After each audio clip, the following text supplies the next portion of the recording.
Сәлеметсіздер ме? Мен Байболова Әйгерім, Түркістан Ахмет Яссауи кәсіби колледжінің арнайы пән оқытушысымын.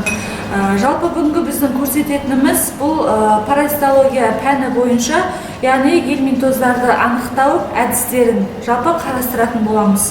Енді өздеріңізге белгілі, жаңағы паразитология жалпы бұл ғылым ретінде зерттеу нысандарына қарай үлкен жаңағы топтарға бөлінеді. Яғни медициналық паразитология, ветеринариялық паразитология және де агрономдық паразитология. Яғни жаңағы ветеринариялық паразитология дегеніміз бұл жалпы жаңағы жан жануарлардың паразитарлық ауруларын анықтау, емдеу және оларды болдырмау шараларын қарастыратын үлкен бір ғылым саласы болып есептелінеді.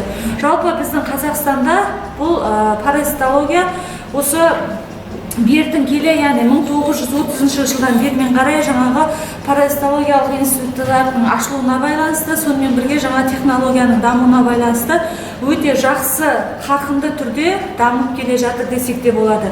Енді біздің жалпы бүгінгі тақырыбымыз гельминтоздарды анықтау әдістеріне келетін болсақ, жалпы гельминттерді анықтаудың бірнеше әдістері бар. Яғни оларды атап өтетін болсақ, гельминтоскопия, гельминтовоскопия және де гельминтоларвоскопия. Яғни осындай үш әдісті, үлкен үш әдісті атап көрсетуімізге болады. Гельминтоскопия әдісі, яғни оның өзінің аты да айтып тұр, бұл жерде жаңағы құрттарды, тірілей немесе құрттардың өзін жаңағы анық байқауға болады деген сөз. Ал енді гельминтовоскопия дегеніміз бұл құрттардың жұмыртқаларын бірнеше әдістер арқылы зерттеп, жаңағы құрттардың жұмыртқаларын, яғни былайша айтқанда ooциттерді көруді айтамыз. Ал енді үшінші әдіс бұл бізде гельминтоларвоскопия, яғни ларва бұл личинка, яғни балан құрттарды анықтау дегенді білдіреді. Енді бүгінгі біздің жаңағы гельминтоздарды анықтау әдісінде ең жаңағы оңай әрі барлық жерде жасауға болады жаңағы гельминтовоскопия әдісіне көшеміз. Жалпы гельминтовоскопия әдісінде бірнеше әдістерді қолданамыз, соның ішінде Дарлинг әдісін атап көрсетуге болады. Дарлинг әдісін қалай жасалады? Жалпы Дарлинг әдісі деп аталуының себебі бұл жерде біз Дарлинг ерітіндісін қолданамыз. Яғни Дарлинг ерітіндісін біз алдын ала дайындап аламыз деген сөз. Яғни Дарлинг ерітіндісі қалай дайындалады?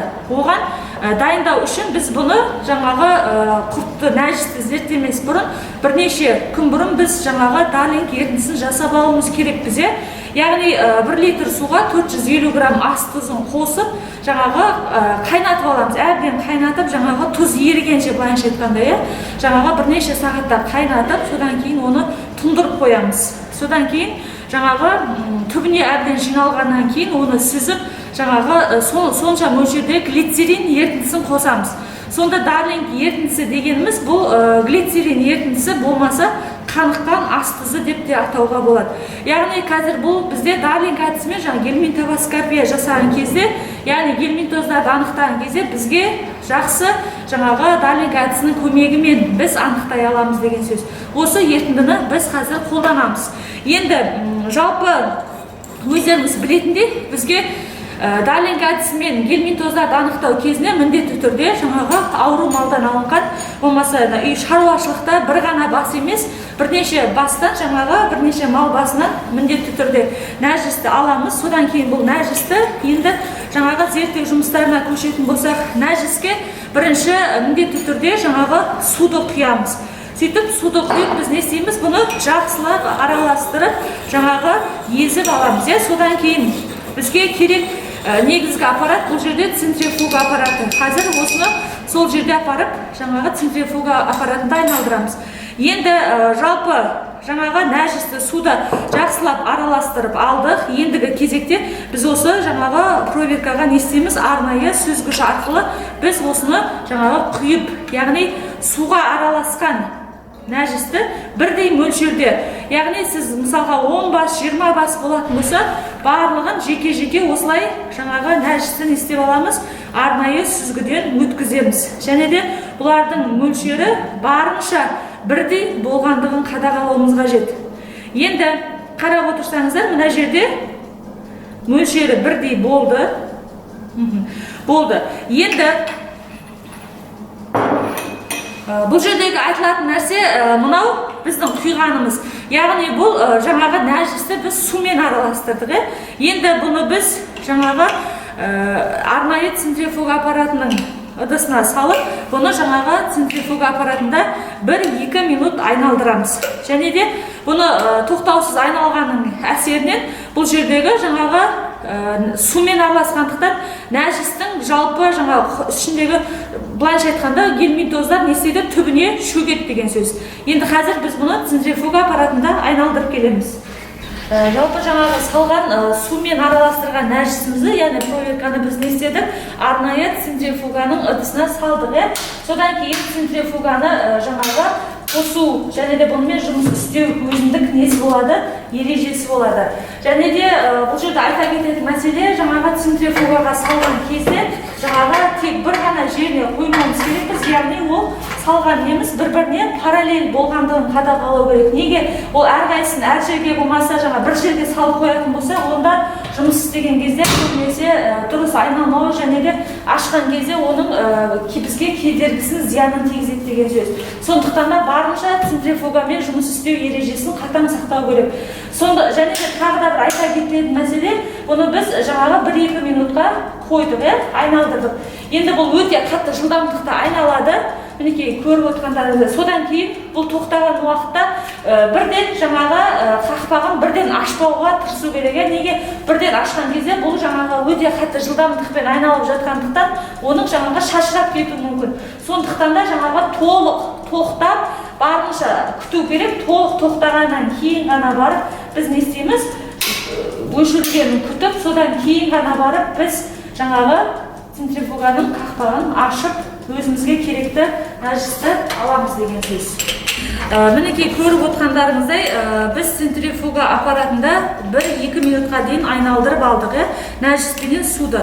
Енді өздеріңіз көріп отырғандай бұл жердегі шыққан нәтиже жаңағы суменен араластырған кезде бұл жерде нәжістің барлық былайша айтқанда жұмыртқалар жаңағыдай түбіне шөкті, яғни түбіне жиналды. Бізге енді тек солсы ғана керекті, қалған жаңағы артық ненің бәрі не істейміз? Құйып аламыз. Бізге керегі наның түбіндегі жаңағы нәжістің былайша айтқанда тұнбасы ғана керек деген сөз. Енді біздің келесі жасайтын жұмысымыз осы түбіне шөгілген жаңағы нәжіске біз не құямыз? Жаңағы алдын ала жасалып қойған глицерин ерітіндісін құямыз. Енді глицерин ерітіндісін құйған кезде бірден құймаймыз.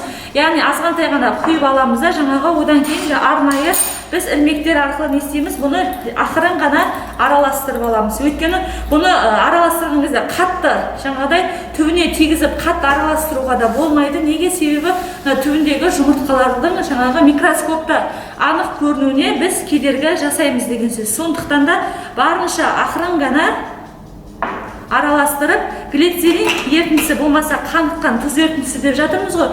Яғни біз бұны дарлинг ерітіндісі деп айтамыз. Дарлинг ерітіндісі деп аталуының себебі біз дарлинг жаңағы әдісін жасап осы гельминтоздарды анықтап аламыз деген сөз. Енді бұл жерде де глицерин ерітіндісін қарап отырсаңыздар, бірдей мөлшерде құямыз. Содан кейін бұны біз не істейміз? Тағы да жаңағы центрифуганың аппаратына салып 1-2 минутқа өте қатты жылдамдықта айналдырып келеміз. Енді керісінше біз жаңа сумен араластырған болатынбыз, ал енді қазір біз бұл нәжісті жаңағы глицерин ерітіндісімен, яғни дарлинг ерітіндісіменен жаңағы жасап алдық. Енді бұны біз қоспастан бұрын бірінші жақсылап не істейміз? Орналастырып аламыз. Жаңағы айтылған ереже бойынша, яғни бір-біріне параллель тұру керек. Бір жерде тұрып қалатын болса, бізде жұмыс жасалынбай қалады деген сөз. Міндетті түрде центрифуганы қосып, жаңағы 2 минутқа толық аяқталғанын күтеміз. Және де бірден жаңағы қақпақты ашпауға тырысамыз. Толық тоқтағаннан кейін ғана барып, жаңағы центрифуганы көшіреміз. Содан кейін толық жұмыстың аяқталуын күтеміз. Болғаннан кейін ғана біз өзіміздің жаңағы салған пробиркамызды алып, енді бұны жұмысымызда енді мінекей өздеріңіз көріп отырғандай, біз жаңағы центрифуга аппаратында айналдырып келдік. Енді бұл жерде негізгі айтылатын нәрсе, жаңағы өте қатты жылдамдықта айналғаннан кейін қарасаңыздар, бұл жерде мына жұмыртқалықтар, яғни жаңағы нәжістің ішіндегі жұмыртқалар ол бетіне не істеді? Қалқып шықты. Яғни осы бетіне қалқып шыққандығын жаңағы байқауға болады. Неге? Себебі сумен араластырған кезде бұл астына жаңағы тұнба болып түзілген болады, не? Ал енді қарап отырсаңыздар, Дарлинг гернисі арқылы жасаған кезде бетіне тұнба ретінде түзілді. Енді бұны біз жаңағы арнайы микроскопқа зерттейміз, микроскопқа салу арқылы, яғни арнайы біз жаңағы заттық шыныны алу арқылы не істейміз? Жаңағы осы бетіне қалқып шыққан оциттерді, яғни жұмыртқаларды жаңағыдай өте ұқыптылықпен ақырын ғана аламыз, ілмекпен алып жаңағы заттық шыныға тамызамыз да бұны микроскоппен зерттейміз. Енді тағы да бір айта кететін мәселе, бұл жерде жаңағы неге тұнба болып түзілді? Себебі сумен істеген кезде бұның мөлшері ауырды, ал енді Дарлинг ерітіндісінен жеңіл болғандықтан бұл бетіне қалқып шықты деген сөз. Енді қарап отырсаңыздар, бұл жерде мынаның жаңағы бетіндегісін жай ақырын ғана қалқып аламыз да бұны заттық тамыз неге шыныға бір ғана тамызу жасаймыз. Болды. Енді осыған жаңағы бетін ақырын ғана жауып жаңағы микроскопта зерттеу жұмыстарын жалғастырамыз деген сөз. Яғни бұл жерде бетін жапқан кезде де барынша жан-жағына жаңағы жағылмауын қадағалау қажет. Сол кезде микроскопта да анық көрінеді.